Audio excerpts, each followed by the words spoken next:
So, the big question is this: how are self-defense and success like us, concerned citizens worried about protecting ourselves and the things we care about from the monsters we control?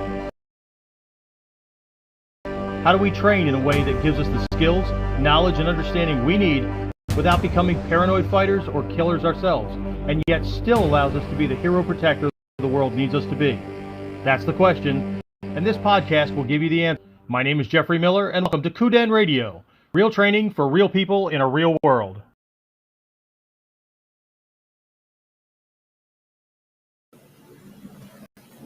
Okay, hopefully the mic's on this time. Forgot to turn it on the first time around. Anyway, let me grab my notes again. Anyway, we're here for episode 71. Still trying to get my head wrapped around this technology.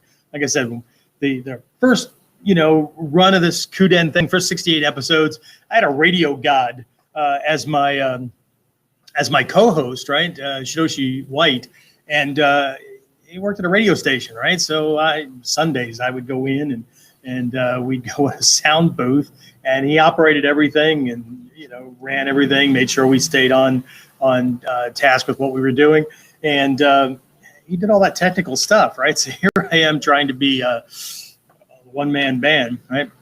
Hopefully at some point in the future I'll have somebody else. But anyway, so let me just make sure that I think we're full screen. I think so. Okay, so anyway, let me know what you think about the background. The colors kind of do it for me, but not really. I'm kind of stuck with this Restream service that I'm using and what they do in the background. I might be able to change it, but again, I'm trying to. What's more important to me is I'm trying to get more of this information out to folks than just trying to make it all pretty and technical and make me look like some kind of tech wizard or something like that, because that's not my forte, right? My forte is the stuff that we're talking about. So anyway, just in case it didn't make it on the little part there before the intro ran, right? So today we're going to be talking about and taking a look at the number one reason, right, that most adults, believe it or not, most adults quit martial arts really soon after starting, right? And I think it's actually one of the reasons why they fall off the wagon and whatever, right? Now, not all, okay, but we're going to take a look at the number one reason, right, why that is, and I also want to talk about one of the greatest gifts that the teachers that I've chosen to train with have ever given me, right? So let's jump right into this, right? So again, I mean, see over here, I got my little whiteboard ready to go, right? So anyway, so there was a study that was done a bunch of years ago, right? That actually asked the question, right? It was a study among a whole bunch of martial artists across the I think at least the U.S. I don't know that it went worldwide, but at least around the U.S. And the part of the survey, one of the questions, right? After they got down through the, do you train in martial arts? How did you ever, right? What styles, all that kind of stuff, right? One of the questions was, what was your reason for quitting? Right? And this was for adults, right, that were in martial arts, right? What was the reason for quitting? Okay. And, people can make all kinds of assumptions, right? It was the teacher. It was, life got in the way, ran out of money. It was too expensive, all these kind of things, right? That I get on the front end from people, but that wasn't it, okay? What this survey revealed was that the number one reason that adult students quit their martial arts training, often early on, like within the first 100 days after signing up, okay?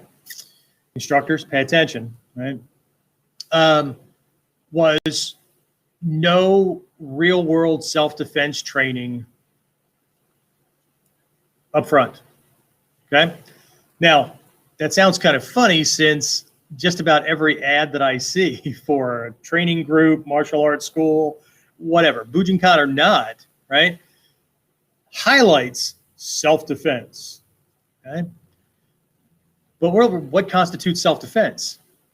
Well, we kick somebody's ass, right? I mean, this stuff is proven, right? 2,000 years, 900 years, whatever, 9 schools, blah, blah, blah, blah, right? The number one reason why most people aren't calling your group in your school is they can't pronounce the frickin' name. But anyway, and that's not my opinion. That's other surveys that were done.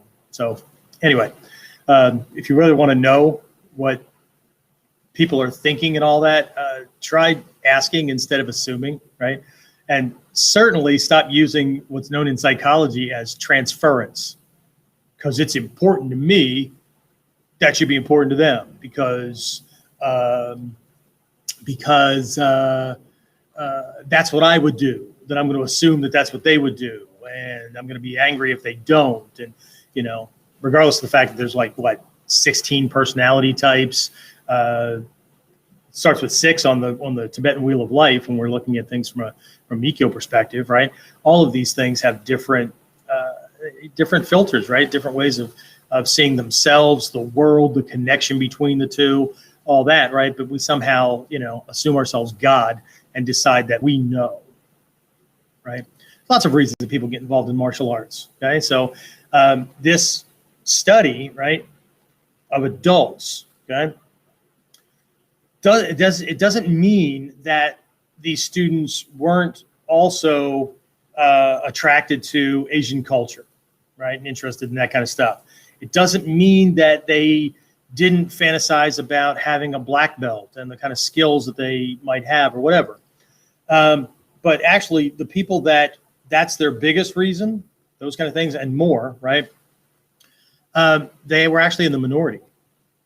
Okay, the number one reason that most adults quit martial arts training, whatever program they got involved in, okay, is no realistic, real-world self-defense training up front. Okay, so one of two things is going on: either the teacher's they suck at pre-framing and explaining things, like when I show something to a student, like using hira, right, as a de-escalation kamae, right, and using body language to get somebody to recognize that, whoa, I don't want to fight, right? Not this, not that, whatever, right? But this whole, right, and how it matches our human response to this, whoa, offending kind of thing, right? And I'll also admit, right, this is a pre-frame, reframe kind of thing, right, that looks weird, yes? Yeah. Fights that way. I came here to learn how to, whatever, right? But why this? Well, de-escalation is a part of self-defense, right? So if I can get this guy to see that I'm not worth attacking, regardless of what I'm hiding, right?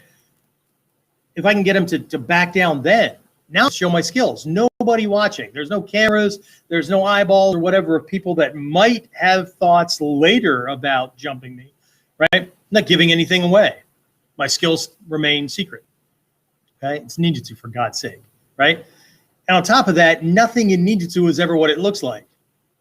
Okay, if he knows what you're doing, and you fight like everybody else, and so again, it goes back to if he knows what you're doing, right? Okay, it's not ninjutsu. It's not valid ninjutsu. Okay, so when I pre-frame these things, I'll say, looks weird, yeah? Yes, that looks weird. Okay. Great. Never forget that if we fight like everyone else, whether this person has experience or not, and it gets worse the more experience they have, they've already dealt with it. They already have things that they know how to handle it. They already know what's coming at them. Yeah, I know you could have your little twist on your style for the punch or the stance or whatever, but okay, if they think they know what you're going to be doing, and they're in the ballpark, you got one hell of a fight ahead of you. Now, as long as you're the guy or girl that's okay with trading shots, I'm willing to take one to get one. Okay, play caveman fighting and go at it, right?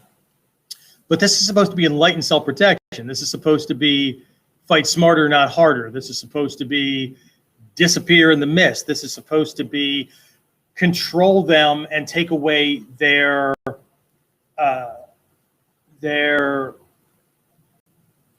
free will. We're taking away their control long before they ever realized they lost it, right? Excuse me, I forgot to get myself a drink again. Holy crap. Anyway, so I should make myself a checklist is what I should do. Anyway, so if they think they know and they're in the ballpark, you got one hell of a fight ahead of you, okay? And you're completely missing the point about what Ninjutsu is supposed to be. And again, I'm just some fat old bald guy, right? Down 15 pounds, but anyway. Right? And I started way back, everybody today is calling it old school, right? Because the shit hurts. Not because, it was changed so that more people could get on board, right? Anyway, so this is what it's supposed to be, right? So when I have to show something that looks very, very different, right? More people recognize this as a martial arts stance and something they think they know what's going on than this, or than Shizen as being our ready position, for God's sake, right? Because most people are used to some variation of a karate ready position kind of thing, right? They see a Shizen as a ready position. So unless I pre-frame that with, this is how you're going to be standing in a room, or 1 foot forward or the other foot forward as you're walking down the street, when you're jumped and it's a surprise, right? If that's not your ready position, then you're not going to be all that prepared unless you can get into your, but if you get into your ready position, right? If I look at you and go, I don't want to fight, man. Okay? How likely are you to believe me, right?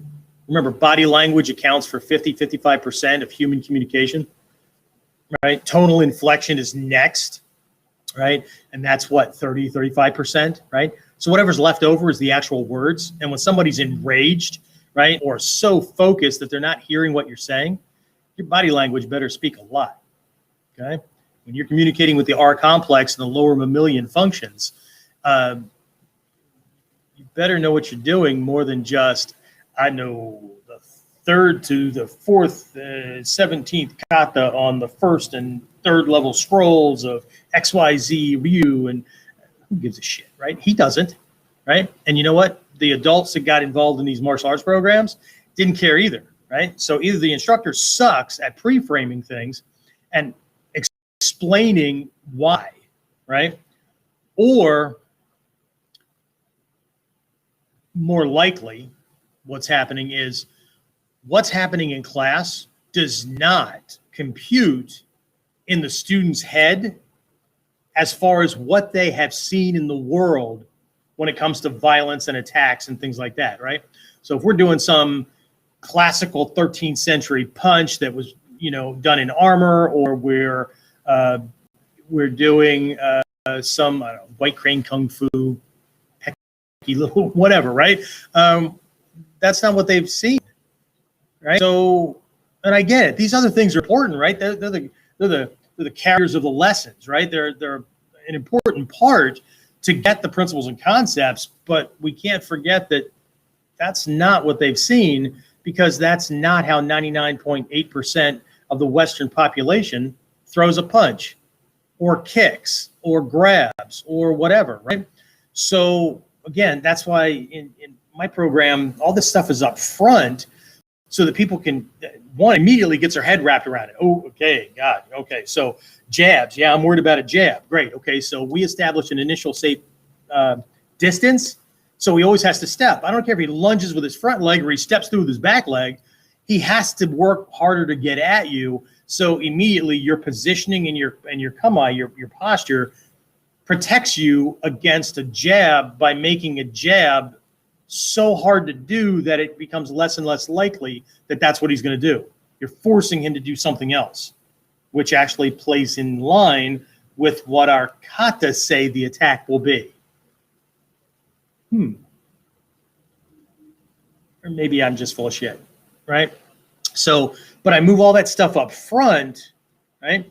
So, you know what the answer that most martial arts schools had, most martial arts associations had to keep students so that they could keep doing the same stuff they're doing, right? What they did was they went out and found a self-defense program this little short course kind of thing, right? They borrowed something else and tacked it on up front so they can get people past that 100 days or 3 months or whatever it was, right?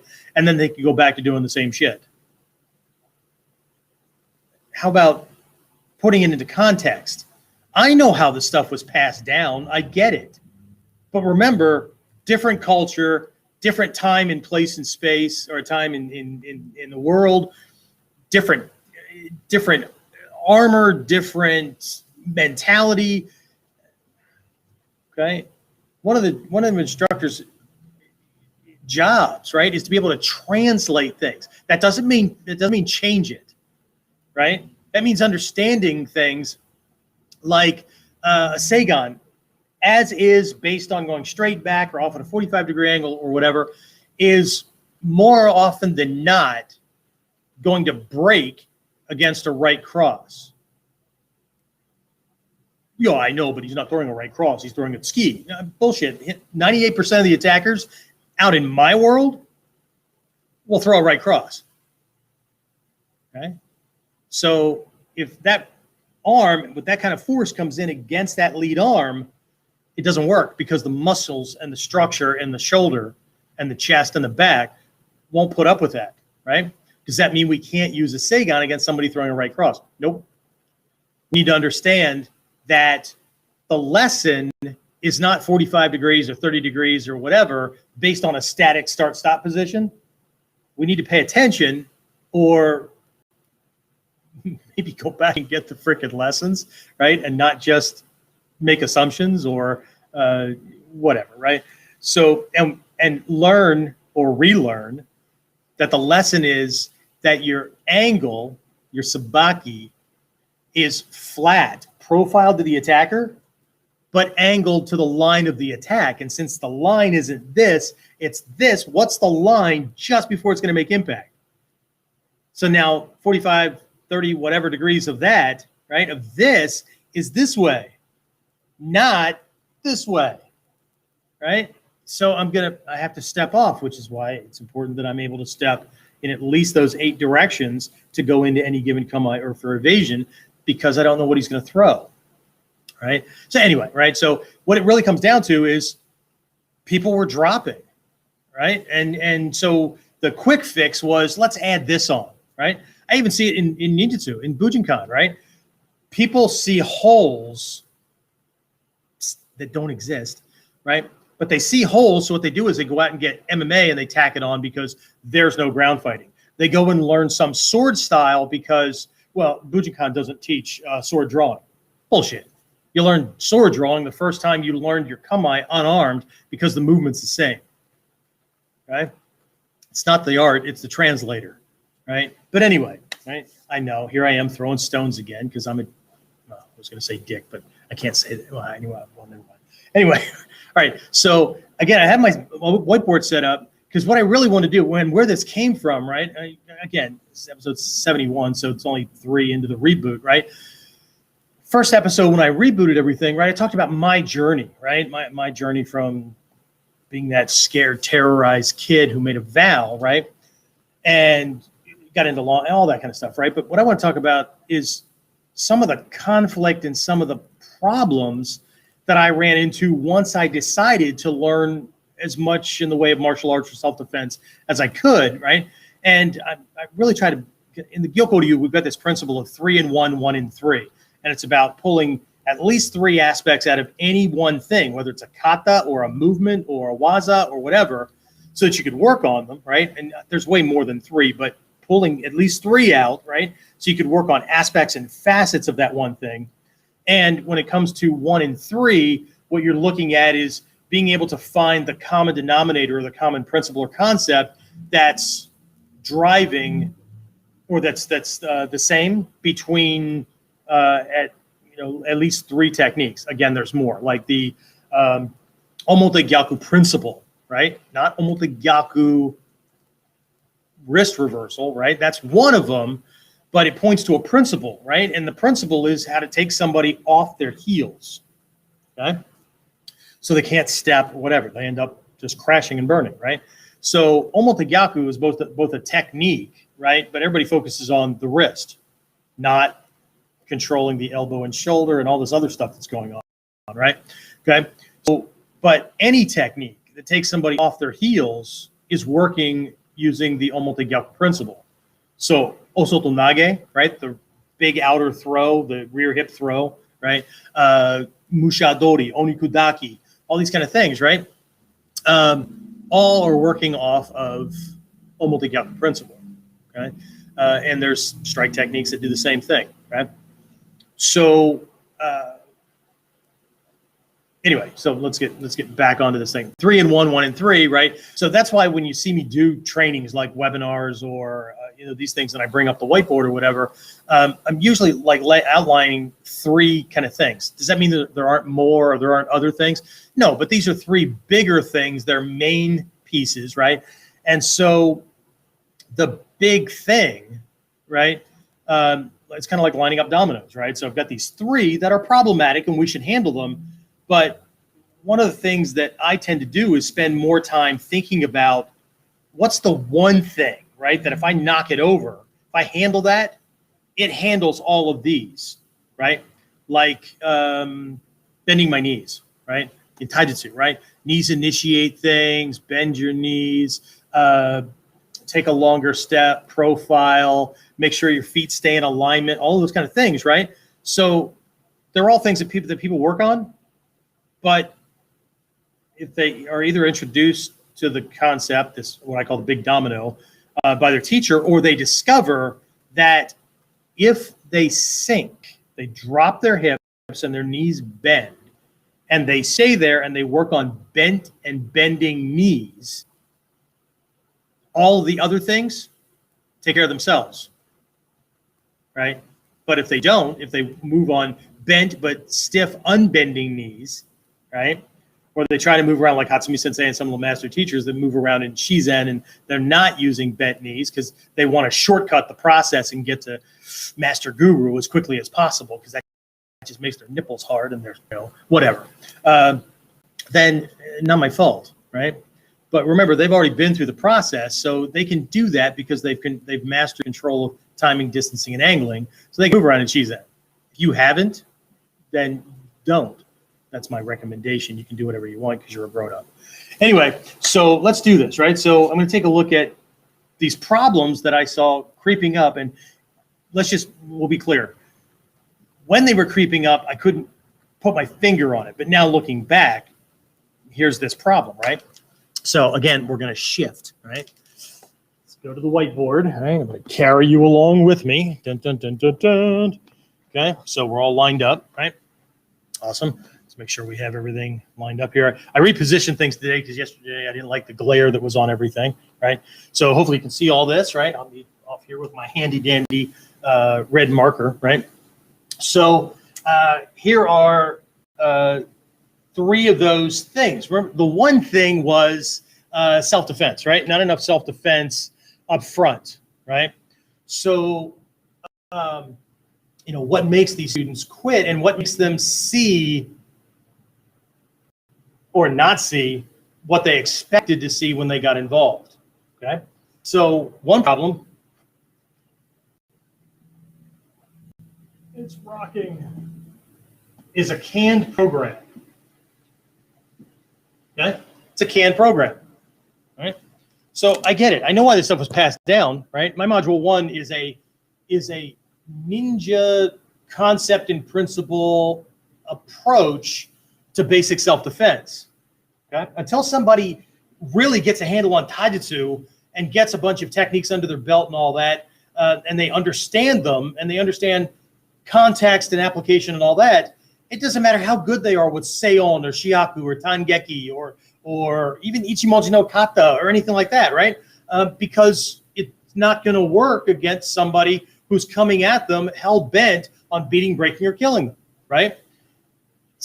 So the first thing is, how do I not get hit? How do I get somebody off of me grabbing or whatever, right?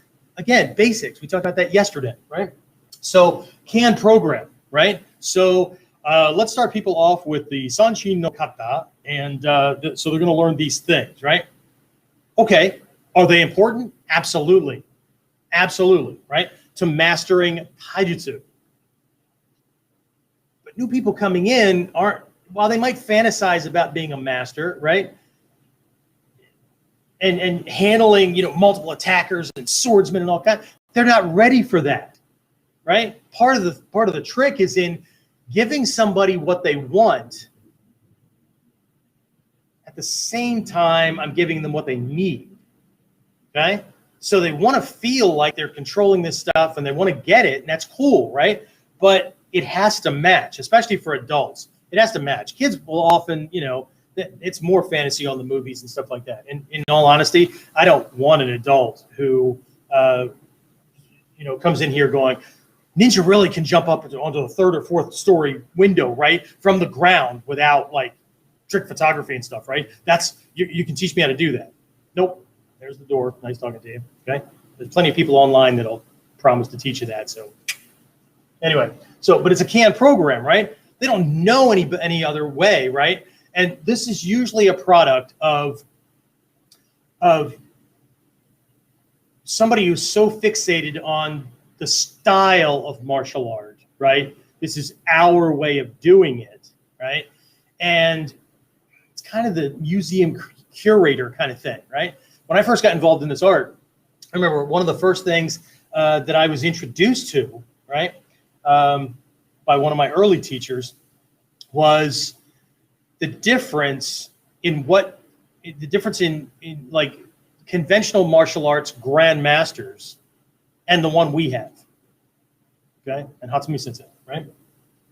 So while both types are responsible for preserving the lineage and bringing it into the future and all that kind of stuff, right? Okay. The big difference is that one type is literally like a museum curator, right? This is the way it was written in the scrolls. This is the way it was passed down, right? Their job is to make sure nobody changes anything. The museum displays stay exactly the way they were created hundreds of years ago. Even though the world has changed, the stuff is being used and applied in different cultures with different clothing styles, different attack types, all that kind of stuff, right? Doesn't matter. It gets preserved, right? And that's more the dull way of doing things, okay? Now, a lot of people resist against that, so they come up with all kinds of twisted sister kind of things like MMA or whatever, where there's no form whatsoever, okay? So, I mean, we have that, right? But for the first couple of years of my training, I had no idea that we had formal kata in this art, even though Hatsumi Sensei taught. It was, okay, if he does this, right, we're going to do this. It was all based on principles and concepts because he knew, the teachers at the time knew, that as soon as people got their head wrapped around a kata, they would crystallize and solidify things, and the power of the art would go away. Sure enough, mid-'80s, right around 85, 86, some people found out, oh, these lineages actually have kata.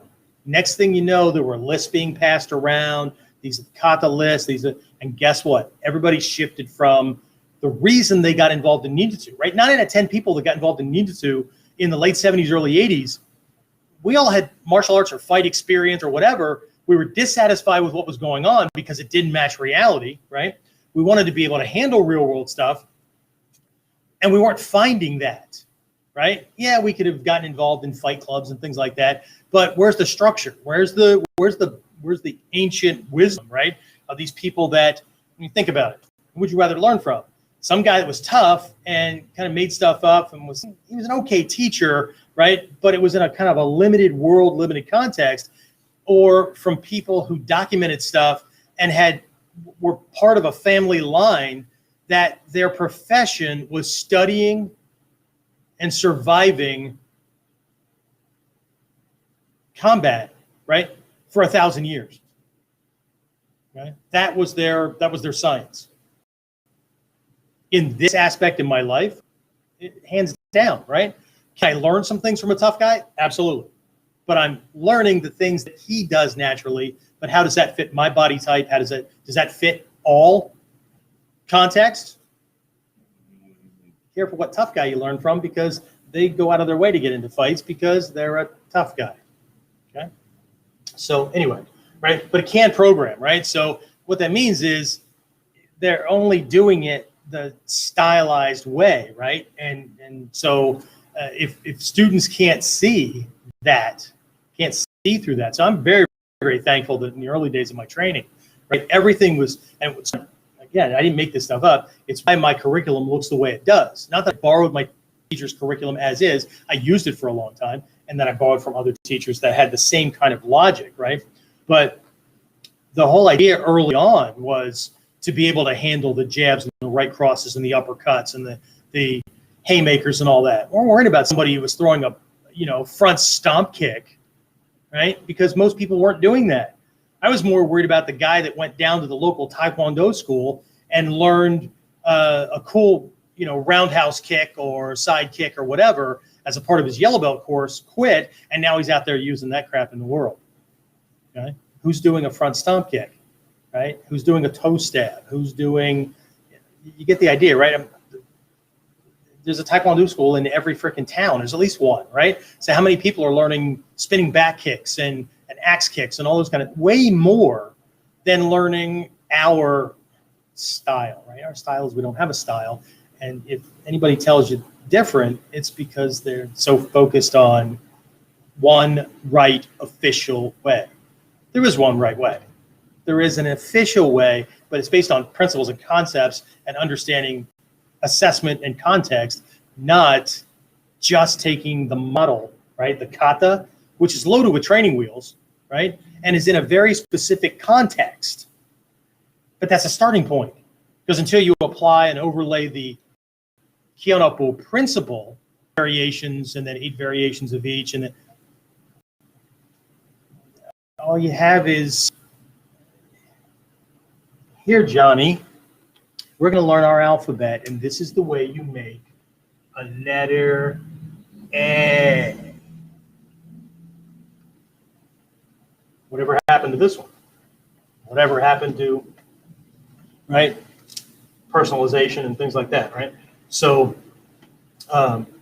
anyway, so again, people aren't seeing what they need to see. So number one is can program, right? Always being done the same way because the focus is on, I should probably keep that, right? It's focused on style, right? Not application, not student need, at least up front, right? What if they leave by their own volition in a couple of weeks or a couple of, 2-3 months, 6 months, whatever, right? I'm secure in knowing that I've given them options and things that they can do to at least be really, really difficult to grab or hit. Not, he was just short on those first 3 kata. I really wanted him to know. His loss. We'll talk about what I really believe about an instructor's responsibility. And I don't think teachers and students think about this very much. Some other episode, but anyway, all right. So the other problem that I saw, and again, we're talking in the realm of self-defense. Okay, any monkey can learn the moves, right? You can get a black belt based on learning a bunch of kata and all that, right? And you're good at those things, and you might be good at teaching those things. But in my book, the Karate Myth, which I'm actually including in this new rendition of the Foundations of Ninja Self-Defense Mastery that's coming out, right? One of the things I point out, the whole premise behind the Karate Myth is that people believe that just because somebody has a black belt, they're able to, 1, defend themselves against any attacker on the street, and 2, they're able to teach you how to do the same thing just because they learned this stuff. Might be true, might not be true, right? But here's number 2, right?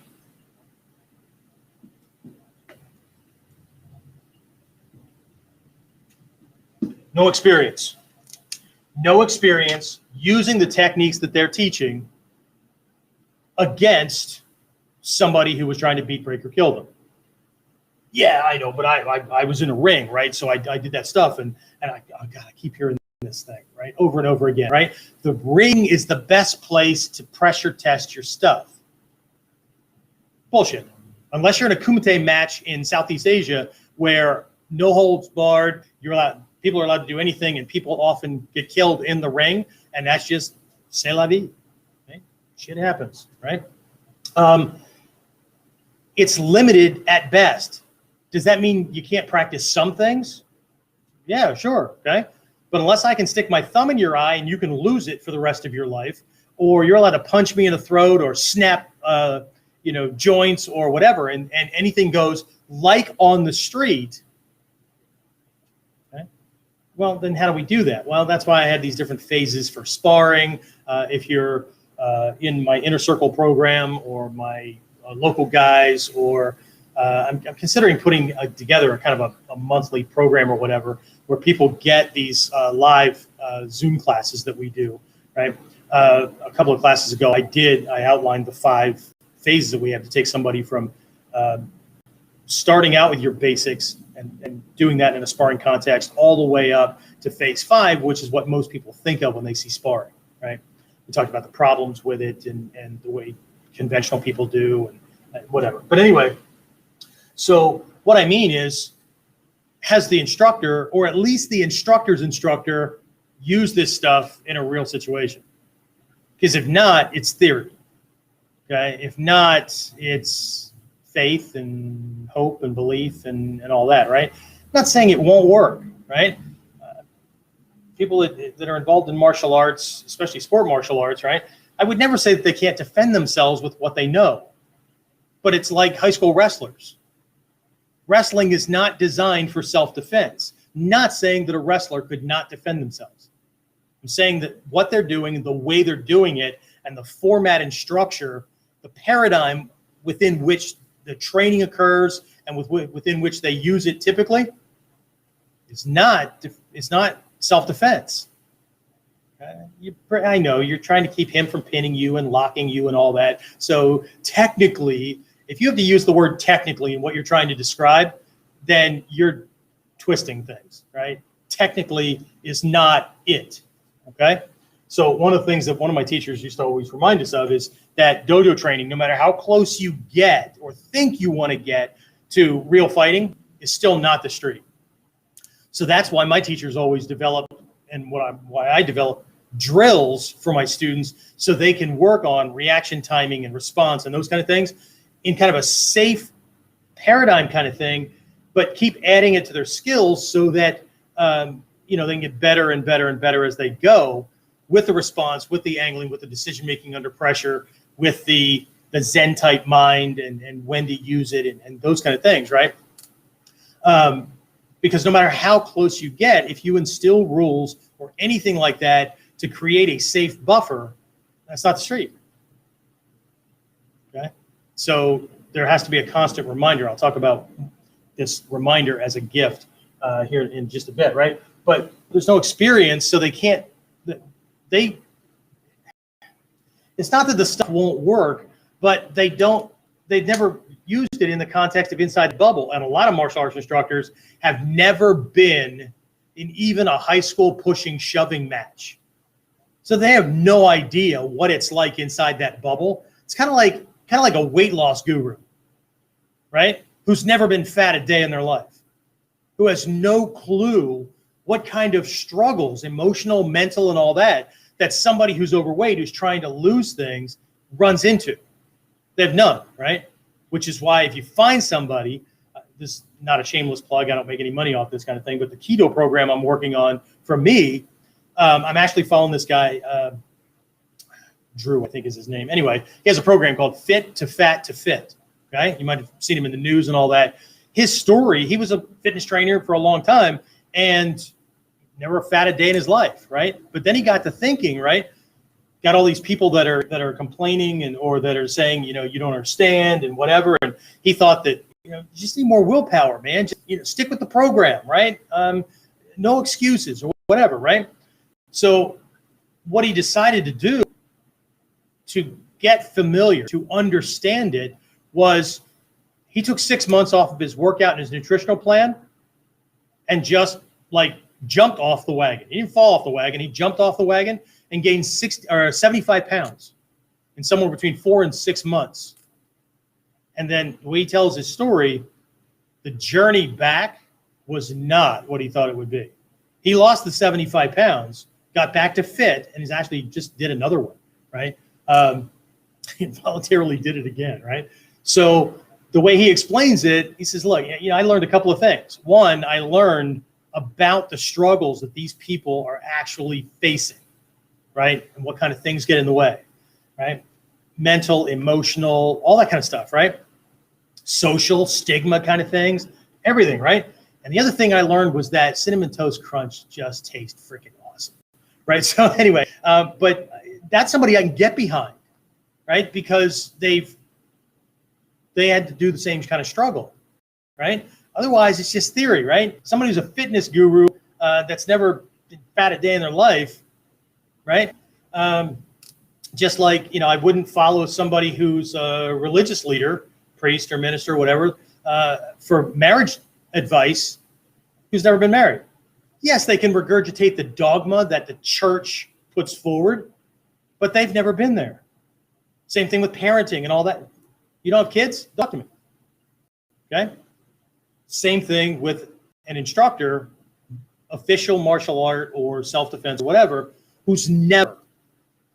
And if they've been in it, they're one step closer. But if they've never been in it and used what they're teaching me, right, against that person that was trying to beat, break, or kill them successfully, anyway, you can do what you want, right? But one of the things that me and instructors that I've always trained with, and many of my peers, whether we're close or not, have in common is this stuff that we're teaching people, classical or not, right? We've all used the mental stuff, the emotional stuff, the physical stuff, right? We've used for success, we've used for relationship repair, building, all that kind of stuff, and the physical stuff. Okay, so, but anyway, right? So can program, right? They don't know any other way. So here's the official stylized thing. Can't change it, right? You just have to understand it well enough, and or what if this guy's this kind of thing? Oh, you just have to be fast enough that doesn't happen. Well, that already screams you don't have this either. So I got both of these things going on, right? And then the thing, here was a big thing, right?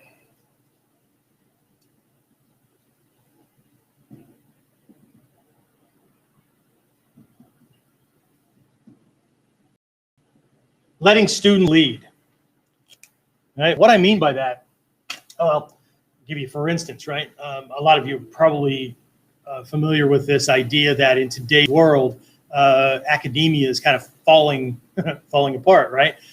The colleges keep bending and twisting to the high school age, young college age activists who don't want to learn certain topics because that's sensitive and touchy, right? Let's get rid of those things because they're offensive, right? I know you want me to learn from them, but that triggers me, okay? So they just keep twisting, right? Because they're leading with this idea that the customer is always right, okay? And I get it. My martial arts school, when it comes down to it, right, to keep the doors open, there's some business aspects to it, right? But if I don't keep the lights on and keep the rent paid and make sure that, money's coming in and tuition's able to cover that kind of thing, then we don't have a nice place for my students to train, and I can't guarantee that when they enroll, I'll still be here and teaching when it's time for them to get their black belt. A lot of us can relate to that. We hooked up with teachers that taught out of their backyard, out of their garage, out of their whatever, right? And next thing you know, they changed jobs, they went through a divorce, who knows? They got tired of teaching, whatever, and they went away, and then there's nobody else around doing their thing, so I got a choice. Do something else or lament that they did that, so now such weird shit, right? One of my teachers told me a long time ago that the customer is all right, except in a martial arts school. Because if they had their shit together, they wouldn't be here, right? But again, there's a whole bunch of responsibility going on from the teacher's side, right? The students do expect certain things, and they are right, especially when it comes to self-defense, right? If I'm not giving them what they know they need, right? and I can't frame things that are a little bit odd looking, right, in a context that makes sense, right? Not blow smoke up their butt, it makes sense, right? Logical sense, right? And it doesn't match what I am telling them with my words and my actions without actually saying these specific words is, I don't have what you're looking for. So when somebody comes in for their first intro, I ask, what is it that you want to get out of the martial arts program? And then when I do that first intro class, I keep highlighting how what we're doing matches that or will allow them to do that thing better or have that characteristic or that personal trait better. Doesn't matter if it's self-defense or confidence or discipline or respect or whatever. I keep bringing that back because if I don't do that, what I'm telling them without using, I don't have what you're looking for. These are not the droids you're looking for. Move along, and they will. Okay. So anyway, these were problems that I kept seeing, right? And they didn't mesh for me because my focus was real world self-defense. What I had that a lot of students don't have, a lot of students that are looking to train get taken in by these okay programs, right? That's politically correct as you're going to get today, right? They don't have any real world experience either. What they have is knowledge that crime exists and violent people are out there and the fear that it will touch them. And then they have the misunderstanding that because this guy is a self-defense instructor or has written a book or has a black belt in some martial art or whatever, they're all the same. So he or she can teach me, right? And that'll fix it, right?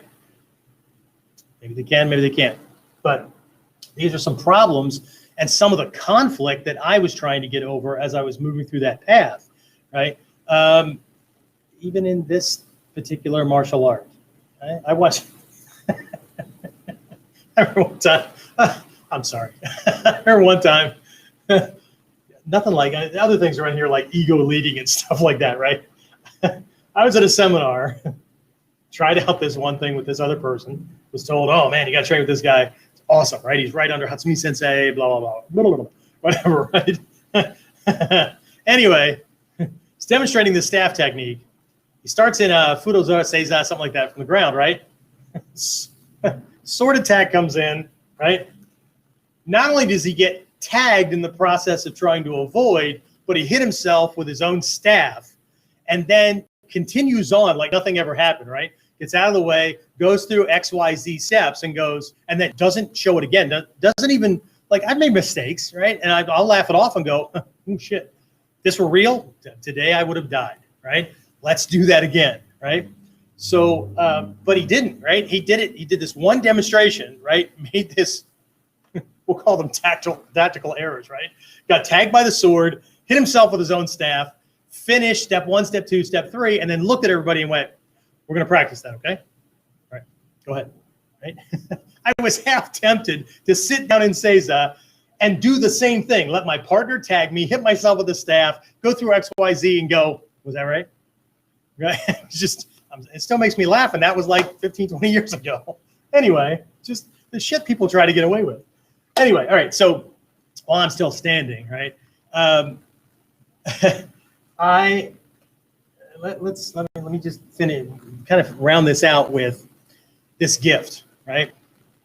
I have been very, very critical with who I train with, right?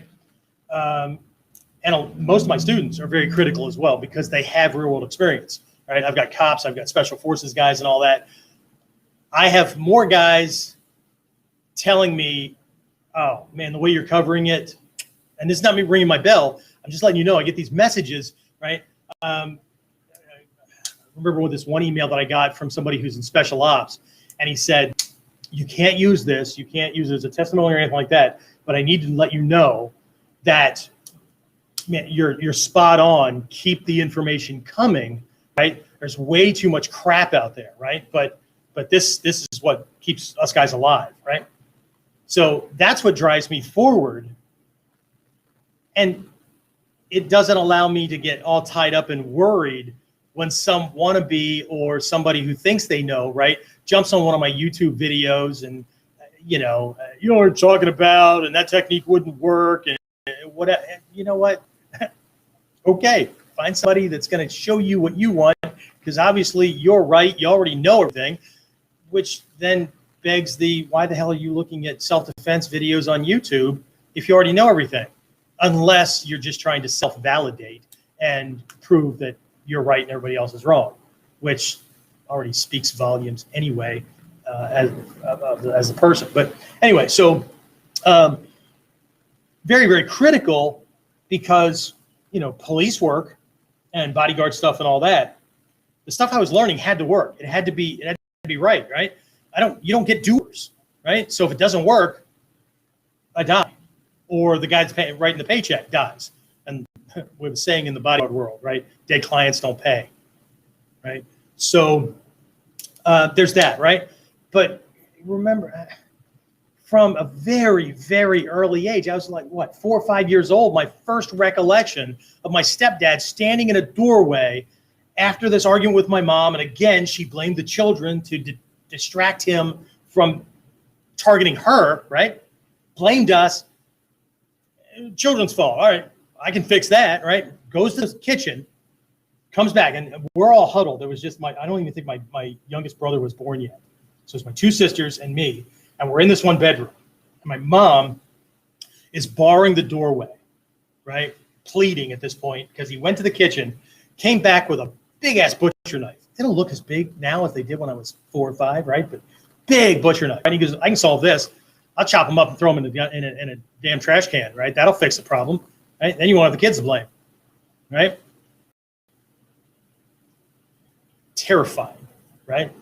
So I had these experiences that showed me what violence was, what I needed to be able to handle, right?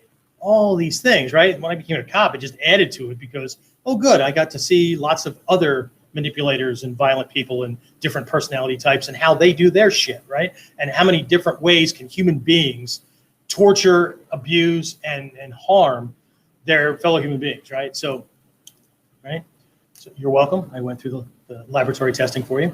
So, but what that means is that I had something that most martial arts students don't have. I knew what had to be included, okay? Or at least I thought. Okay? Also thought, like, teacher shows a technique, pretty cut and dry, simple. Put my leg over here, put my hand over here, do this thing, right? And do that, and got it, right? Okay? Biggest gift I've ever gotten from the teachers I choose to train with is they all use this word a lot. No. They were willing to tell me in no uncertain terms, that's not right. I know you think it looks the same as what I did, but that's not right. And it's not right because that's not the kata. That's not right because you're not controlling them. That's not right because your distance is off. And that's not right. Lots of stories, right? But I remember I was at this one seminar and I thought I had my shit together, right? I'm doing this stuff, right? And whatever, right? Dealing with this punch and stuff. And this one teacher comes along and he goes, you know what I would do if I were him? No. He'd kick you right in the nuts. What? There's no kick in this technique, right? Well, I didn't say that out loud because I knew better, right? And I thought I knew better. But I was apparently so focused on the attacks in the kata that I forgot that this guy has free will. If he sees an opening and he can go for it, why would he not? Why would he stick to the kata? So what I learned was the kata works the way the kata works if you're controlling all of the variables, right? And limiting his options and all that, so that what the kata says is going to come next is the only option he has, right? It's a bad habit breaker, right? But anyway, what came out of my mouth was, good thing he's not you, right? Guess what I fixed in that moment, okay? Because he's willing to let me know, look, you need to get punished for this, okay? Of course, I've also not been the student that's like wagging my tail and being like a little puppy dog, because Oh, is Sensei watching? Maybe I'll get a new belt today.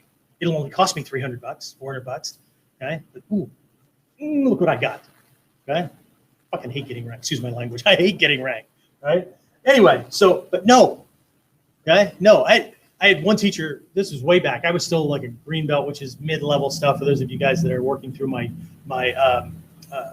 curriculum, somewhere between Mod 2 and Mod 3, right? So going into Kamae, right? There's nothing wrong with the Kamae, right? Nothing wrong with it. So she walks up and he goes, why are you doing this? Because that's what you do in this Kamae. Why is your hand right there? Is it wrong? No. Why is it there? Because that's where it goes. If you don't know why it goes there, either find out or stop doing it. But it's not wrong. But if you don't know why it's there, you can't use it. You're just taking up a form. Why is it there? Why did they think this was so important that it goes here? Not here, not here, not over here, not in some kind of other place, right? Why did this school put it here? Why did another school put it? Oh, let me shift here. Why does another school put it here, right? Why is it there? Well, because that's their stuff. Right? It's not wrong, but if you don't know why, then you can't use it. If you don't know the logic behind it, see, there's a whole problem, right? But some of my students have gone to Japan with me. Go to this one dojo. I'll be working on something, and I know where the instructor is because he's fixing somebody else, right? And all of a sudden I'll hear, no, Jeff, just don't go anywhere. Keep doing what you're doing. I'll be over there in a minute, right? And there's that sinking feeling and the lump in my throat. Oh, shit. Here we go, right?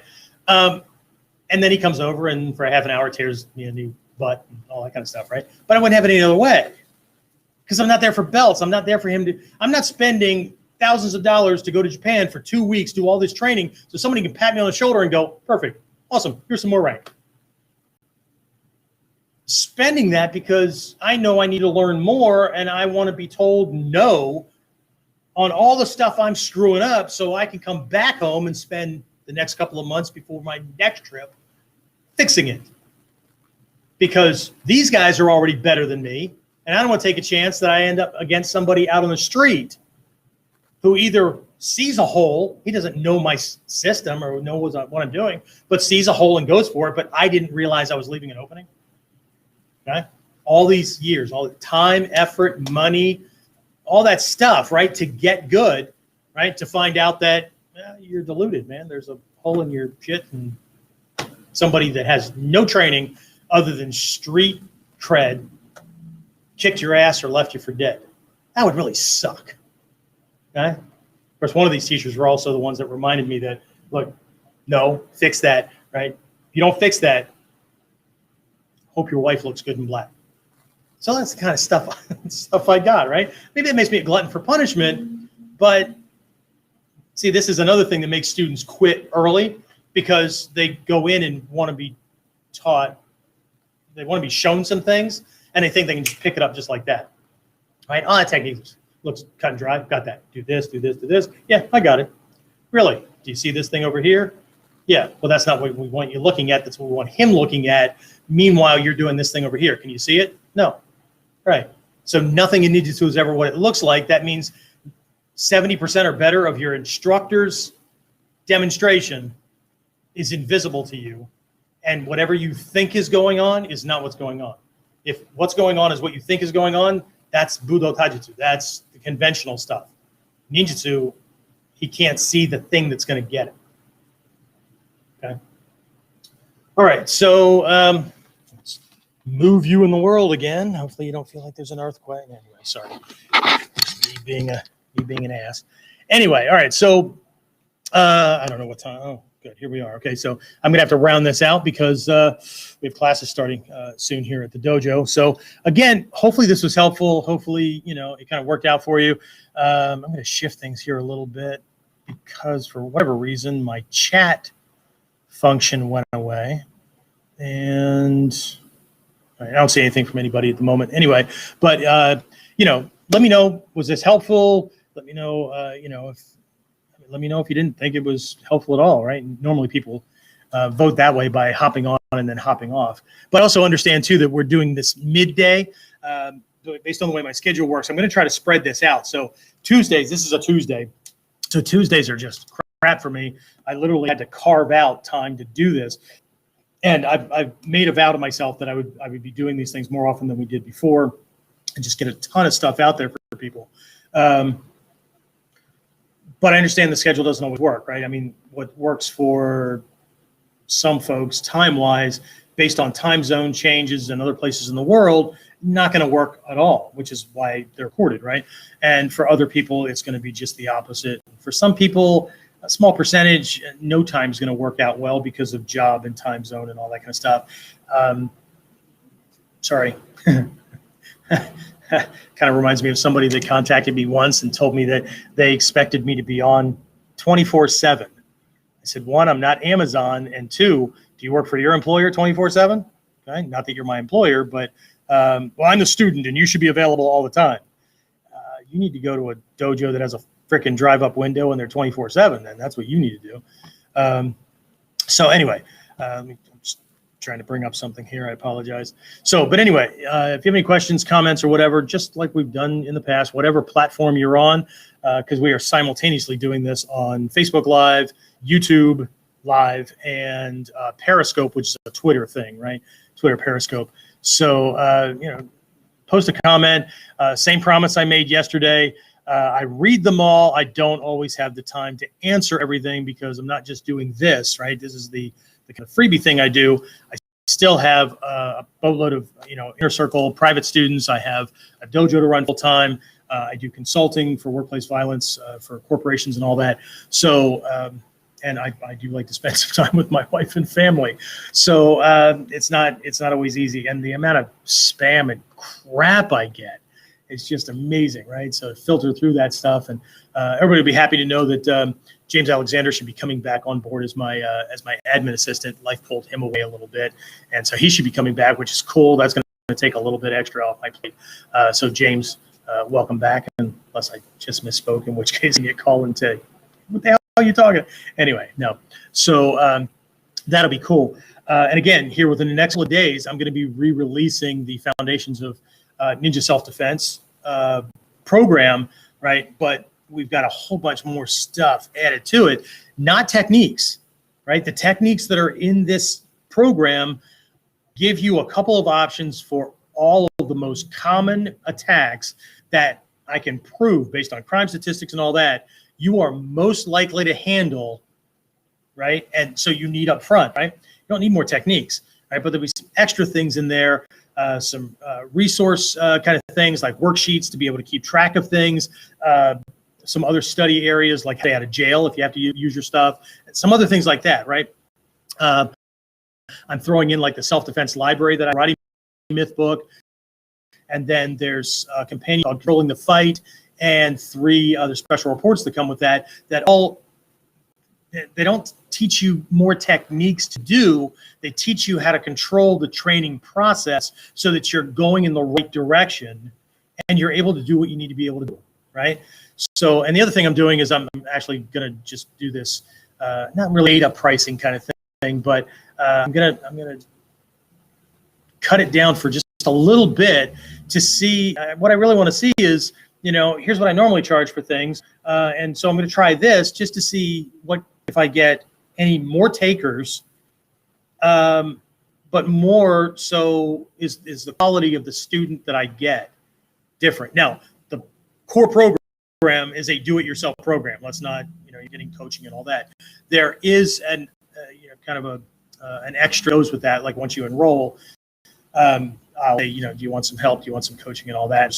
That extra for that. If you do, great. If you don't, that's okay too. Your situation, right? But either way, right? So I'll let everybody know when that happens, right? So anyway, the whole idea. Remember, if self-defense is your thing, then just know that that's what you're going to be getting from me a lot, right? Now, I focus on the personal development side as well, because I believe that success is uber important, and I believe that this art is there to do two things. One, give you these time-tested skills, right, that have been around for centuries, right, that are just proven to allow you to be successful, right, to create the life you always wanted to be living, right? At the same time, providing you with these skills, also time-tested, right? Remember, people lived and died based on what they tried on a battlefield or in a back alley or whatever, back in a time when there was way fewer laws, right? And it was okay, right? Somebody slighted you, you could behead them, right? So the stuff that we're teaching has worked again and again and again and again. Somebody tried something in a back alley or on a battlefield that didn't work. I don't know about it because it died with them, right? And then the other thing is this is also run through my filter, right? When I was a police officer, bodyguard, and all that stuff, and I have used these techniques on people that were bigger, stronger, tougher, whatever, right? I'm still here to talk about it. So anyway, I should be doing this again tomorrow, with the exception of maybe Friday. I'm looking at doing most of them, but again, what I'm trying to guarantee is I'm going to do it at least 3 times a week, but I am going to be trying to do it every working day of the week. I can't guarantee weekends because I try to reserve that for family. But anyway, again, let me know. Rocco says very informative discussion. I appreciate it. Hopefully, this sinks in, right? And again, if I'm not your guy and this isn't making sense or whatever, by all means, I'm not going to be offended if you go find somebody else that speaks the language you want to hear. I'm not going to be offended. Okay. Remember what I told you yesterday, right? More often than not, the way I present things and what I'm doing is not used car salesman trying to convince you to do it my way. It's more often than not there to help people disqualify themselves, to know that I'm not your guy. So I'm okay with that, right? If not, then I'm bullshitting you and me. So that's not me. All right. So anyway, all right. I'm going to go ahead and wrap this up. I will talk to everybody again next time. All right. Until then, oh, here I am pushing buttons again, being the techie. All right. Until then. So, the big question is this. How are self-defense and success-minded people like us, concerned citizens worried about protecting ourselves, our loved ones, the things we care about from the monsters we world? How do we train in a way that gives us the skills, knowledge, and understanding we need without becoming paranoid fighters or killers ourselves, and yet still allows us to be the hero protector the world needs us to be? That's the question, and this podcast. My name is Jeffrey Miller, and welcome to KUDEN Radio, real training for real people in the real world.